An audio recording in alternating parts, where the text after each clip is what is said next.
आदि तीर्थंकर श्री आदिनाथ भगवान की, वर्तमान शासन नायक श्री महावीर भगवान की, संत शिरोमणि अध्यात्म योगी आचार्य गुरुवर श्री विद्यासागर जी महाराज की, अहिंसामय विश्व धर्म की, परम पूज्य हरिकर वृक्षवासी पूर्णमती माता जी की, वंदनीय हरिका संघ की।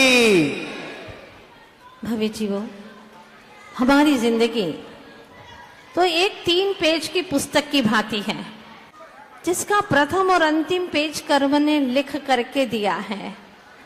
मध्य का, बीच का पेज हमें अपने पुरुषार्थ से लिखना है। अब हम कैसा लिख पाते हैं, अच्छा, सही या गलत, धब्बे या कि बिल्कुल अच्छे से व्यवस्थित सुनहरे स्वर्णिम अक्षरों में लिख पाते हैं, यह हमारे ऊपर डिपेंड करता है। देखा गया है कि कई लोग आते हैं, जन्म लेते हैं और पुराने कर्म मिटा नहीं पाते, नए कर्मों का और अम्मार लगा देते हैं और कर्मों की गठरी को बांध बांध करके यहां से ले जाते हैं। हमारे ऋषि मुनियों ने हमें समझाया है कि मंजिल उन्हें ही मिलती है जिनके सपनों में जान होती है। मंजिल उन्हें ही मिलती है जिनके सपनों में जान होती है। कदम जब आगे बढ़ते हैं तो मंजिल खुद करीब आती है, मंजिल खुद करीब आती है।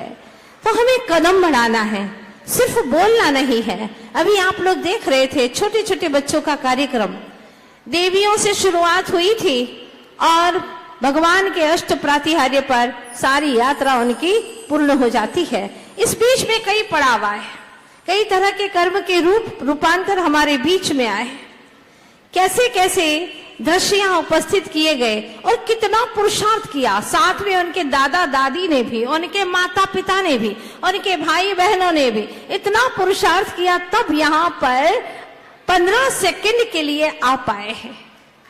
सोचिएगा आप लोग, कितने दिनों से लोग पुरुषार्थ कर रहे थे, याद कर रहे थे। आप लोगों को लग रहा होगा कि यहाँ करके भूल गए। कोई आसान नहीं होता माइक में अपने विचारों को प्रकट करना। फिर भी 150 बच्चों ने तो लगभग यहाँ पर बेहतरीन अच्छे से बोल करके आप लोगों को एक शिक्षा दी है, एक मैसेज दिया है कि तुम क्या करो, किस तरह से अब जिंदगी जियो। तो मैं भी आज आपसे यही कहना चाहती हूँ कि अब तो ऐसा ही मजहब को चलाया जाए जिसमें हर इंसान को इंसान बनाया जाए। अब तो ऐसा ही धर्म को चलाया जाए जिसमें हर इंसान को इंसान बनाया जाए। आग बहती है यहाँ गंगा के झेलम में, सुनिएगा, आग बहती है यहाँ गंगा के झेलम में। कोई बताए कि कहाँ जाके अब नहाया जाए, कोई बताए कि अब कहाँ जाके नहाया जाए, जिसकी खुशबू से महक उठे पड़ोसी का भी घर। चमन अब ऐसा ही, चमन अब ऐसा ही, या चमन में फूल ऐसा भी खिलाया जाए, चमन में अब कुछ फूल ऐसा भी खिलाया जाए। प्यार प्रेम का खून हुआ क्यों? इस भौतिक युग में हम देख रहे हैं प्यार प्रेम का खून हुआ क्यों, ये समझने के लिए अब तो अंधेरों को फिर से उजालों में बुलाया जाए। धर्म के वास्ते हंसकर जो बढ़े हैं आगे, धर्म के वास्ते हंसकर जो बढ़े हैं आगे, उन राहियों को जरा फिर से गले से लगाया जाए, जरा फिर से गले से लगाया जाए।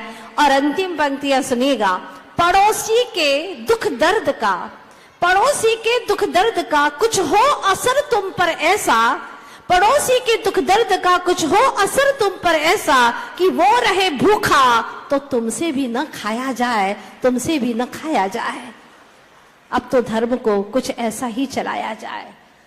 धर्म की सिर्फ चर्चा नहीं करना है, उसको चर्या रूपांतरण भी करना है। सिर्फ वाचन नहीं करना, उसका पाचन भी करना है। सिर्फ धर्म के शास्त्रों का उच्चारण नहीं करना है, पाठ का उच्चारण नहीं करना है, दोनों होठों को मात्र हिलाना नहीं है, उच्च आचरण भी करना है। अब समय आ चुका है और इसकी शुरुआत करें हम अपने समाज से, परिवार से, घर घर से। कैसे शुरुआत करें? जब सारा समाज हम देखते हैं एकजुट होकर के धर्म सभाओं में आकर के सभी हम जैन हैं, इस भावना से, इस नारे से आकर के एकजुट होकर के धर्म का लाभ लेता है, तो लगता है कि समाज यहाँ पर जीवित है। यहाँ का बच्चा बच्चा जीवित है और इनके भीतर भी धर्म की सम्यक धाराएं बह रही हैं लगता है। लेकिन अगर इसमें से थोड़ा सा भी किसी को अलग कर दिया जाए तो हमारा समाज खंडित हो जाता है, टूटने लग जाता है। जिस तरह से भोजन में सब कुछ है लेकिन नमक ना हो तो वो भोजन बिल्कुल बेस्वाद सा लगता है। चाहे कितना ही अच्छा बनाया गया हो, सब कुछ हो, सब तरह के टेस्ट डाले हैं, लेकिन नमक नहीं है तो अच्छा नहीं लगता, बेस्वाद सा लगता है। मंदिर में सब कुछ है, बहुत सुंदर मंदिर बनाया गया है, क्या उसकी नक्काशी है, लेकिन उसमें मूर्ति नहीं है, उस मंदिर की कोई कीमत नहीं होती है। अस्पताल में सारी व्यवस्थाएं, बेड है, खाने पीने का अच्छे से अच्छे सारी व्यवस्था बहुत क्लीन है हॉस्पिटल, लेकिन बस डॉक्टर नहीं है। ये कमी तो बहुत अखरती है। गाड़ी में सब कुछ अच्छा है, 1 करोड़ की गाड़ी है, लेकिन बस ब्रेक फेल है उसका। क्या कीमत है उसकी? जीवन में अटूट धन संपदा वैभव सब कुछ है, शरीर भी निरोग है, सारी अनुकूलताएं हैं, लेकिन आपस में प्रेम नहीं है, प्यार नहीं है, ये कुछ भी नहीं है। इसके आगे चाहे कितना भी वैभव हो वो हमारे लिए व्यर्थ है। अगर जीवन में सुख शांति नहीं है, प्रेम नहीं है, एकता नहीं है, तो सारा जीवन बेकार सा लगता है। इसीलिए आचार्य भगवान कहते हैं, मैं फिर पिछले रविवार की बात को आगे बढ़ाना चाहती हूँ कि व्यवहार में जियो तो एकता के बल से जियो और निश्चय में जियो तो एकत्व आत्म तत्व की अनुभूति करते हुए जियो, तुम्हारा जीवन धन्य हो जाएगा। अगर तुमने एकता के सूत्र में अपने आप को नहीं पिरोया है तो आपके जीवन का कोई औचित्य नहीं है। हम सामाजिक प्राणी हैं, इसीलिए एकजुट होकर के हमें जीना है। हमारा जैन धर्म वितराग भगवान के आस्था रखने वाले सारे जैनी हमारे भाई हैं। हम जितना अपने भाई से प्यार करते हैं उतना ही जिन धर्म की पालन करने वाले को, जिन देव को मानने वाले को हम उतना ही प्यार करते हैं। अगर एक को भी छोड़ दिया ना तो बहुत अनर्थ हो जाएगा। एक सेठ ने नगर में निमंत्रण किया, सारे नगर को निमंत्रण भेजा कि जितने भी नगरवासी हैं वो सब मेरे यहाँ निमंत्रण है, भोजन करने आएंगे, क्योंकि मैं शिखर जी की यात्रा करके सानंद लौटा हूँ और मेरी भावना है कि सारे ही यहाँ पर जो मेरे जिन धर्मी हैं वो सभी लोग मेरे घर पे निमंत्रण है, आएंगे। एक छोटा सा व्यक्ति बहुत गरीब था लेकिन बड़ा स्वाभिमानी था, वो नहीं आया। सेठ ने पूछा अपने साथियों से, अपने नौकर से पूछा, देखो सभी लोग आ गए, सारे घर के लोग आ गए। कहा, सेठ जी वैसे तो सब आ गए लेकिन एक व्यक्ति नहीं आया है, जो नगर के गांव के बाहर रहता है, एकदम गरीब है लेकिन बड़ा स्वाभिमानी है, धर्मात्मा भी है, वो आया नहीं है। सेठ जी ने कहा, क्यों नहीं आया? पता लगाओ आखिर क्या कारण है। जब पता लगाया तो पता चला सेठ जी को कि वो व्यक्ति इसलिए नहीं आ रहा है कि मेरा सेठ से कुछ व्यवहार ही नहीं है। बड़ा सेठ है, ना अभी तक कुछ व्यवहार है ना आगे कुछ व्यवहार होने वाला है। वो तो खिलाएगा लेकिन मैं तो कभी ऐसे बड़े सेठ को खिला ही नहीं पाऊंगा, तो क्या करूं? मैं नहीं जा सकता, इसलिए मैं नहीं आ सकता।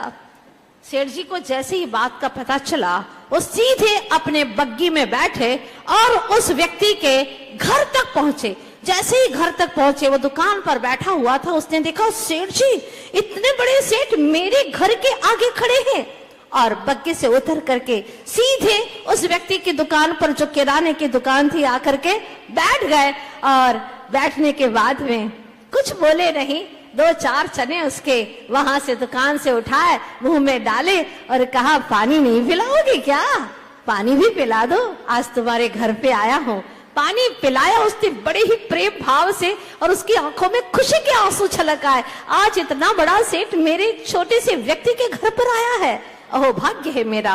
और वो पानी पिलाता है, फिर सेठ कहता है, चलिए मेरा निमंत्रण है, मेरे घर पर आप चलिए। लेकिन मैं कैसे आऊं? देखो अब ये बात नहीं है, अभी तक तुम्हारी ये सोच थी कि मेरा कुछ व्यवहार नहीं है, लेकिन मैंने तो तुम्हारे घर का खा भी लिया और पी भी लिया। अब तो तुम सकुशल मेरे घर पर आ ही सकते हो ना। पहले मैंने व्यवहार निभाया है, अब तुमको भी मेरा व्यवहार निभाना होगा। बड़ा खुश हुआ और अपने स्वाभिमान के साथ में वह सेठ के यहाँ गया। पूछा गया, सेठ जी अगर एक व्यक्ति नहीं आता तो क्या फर्क पड़ जाता? उन्होंने कहा नहीं, ये मेरे समाज का, ये मेरे यहाँ पर धार्मिक समाज का एक अंग है, और एक अंग भी अगर टूट जाता है तो वो विकलांग कहलाता है। मेरी समाज अखंड होना चाहिए, अखंड समाज, कोई टूटा हुआ नहीं। एक एक व्यक्ति, एक एक जैनी वो मेरा भाई है। मेरा बहुत बड़ा सौभाग्य है कि आज के इस पंचम काल में भी हम इतने सारे जिन धर्मियों को एक साथ देख सकते हैं। यह हमारा बहुत बड़ा सौभाग्य है। इसीलिए छोटी छोटी बातों में टूटने की कोशिश मत करना, टूट मत जाना। एक छोटी सी बात आप लोगों के बीच में रखना चाहती हूं। एक 500 रुपए का नोट है। विद्वान खड़ा हो गया और उसने पूछा, नोट दिखा करके कहा कि किसको चाहिए?